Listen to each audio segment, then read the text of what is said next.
l'Agence territoriale de développement agricole du pôle 7 a réuni les 18 et 19 juin 2026 à la cellule communale de Porte-Nouveau les acteurs de la filière œufs de consommation dans le cadre de la première session du cadre de concertation et de synergie. Cette rencontre vise à évaluer à mi-parcours la mise en œuvre du plan de campagne 2026-2027 et à définir les actions nécessaires pour atteindre les objectifs fixés. C'est un rendez-vous périodique auquel on était habitué depuis plusieurs années, depuis l'avènement des ATDA, qu'on a commencé par mettre en œuvre les actions de promotion de la filière œufs de consommation, où périodiquement les acteurs de cette filière-là se retrouvent pour parler des avancées qu'ils ont, les difficultés qu'ils ont et quelles solutions ils peuvent envisager pour régler les problèmes communs.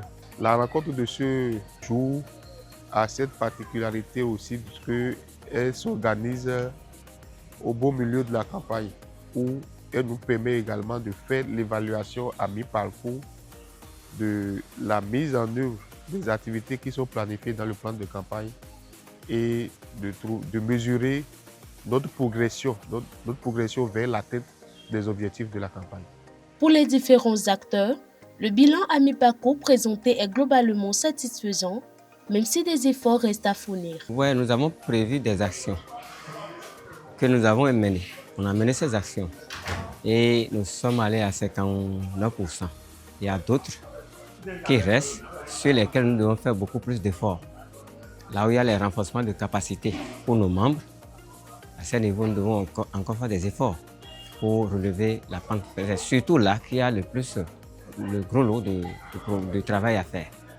En termes de résultats, vu que nous sommes à mi-parcours, nous pouvons dire que nous avons bouclé tout ce qu'il y a comme tâches préparatoires. C'est satisfaisant parce que quand vous voyez un peu les taux d'exécution, nous sommes quand même à un niveau acceptable. Maintenant, il y a encore des efforts à faire. On ne va pas dire que tout est bouclé. Et vous allez voir, peut-être au deuxième camp de concertation, vous allez voir ces taux-là vont évoluer. Au nombre des perspectives, il y a la mise à disposition aux éleveurs des poussins de qualité d'un jour, ceci grâce à l'appui du gouvernement qui a déjà mis à disposition des acteurs les ressources nécessaires. Et déjà au deuxième trimestre, nous nous sommes retrouvés à 49%. C'est que l'écart n'est pas trop grand. Ça veut dire que les choses sont en train d'être améliorées. Déjà dans les jours à venir, nous allons commencer par mettre à disposition des éleveurs des poussins ponts d'un jour de qualité à hauteur de 450 000 pour la première vague et la seconde vague de 625 000.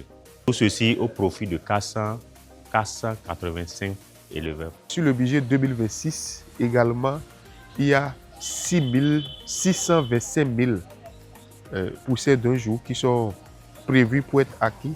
Là aussi, nous sommes assez avancés en termes de mise en œuvre. Et la bonne nouvelle aussi est que cette année-ci, le gouvernement qui nourrit des ambitions vraiment sérieuses par rapport à la filière a déjà pris les dispositions pour nous mettre les ressources à disposition.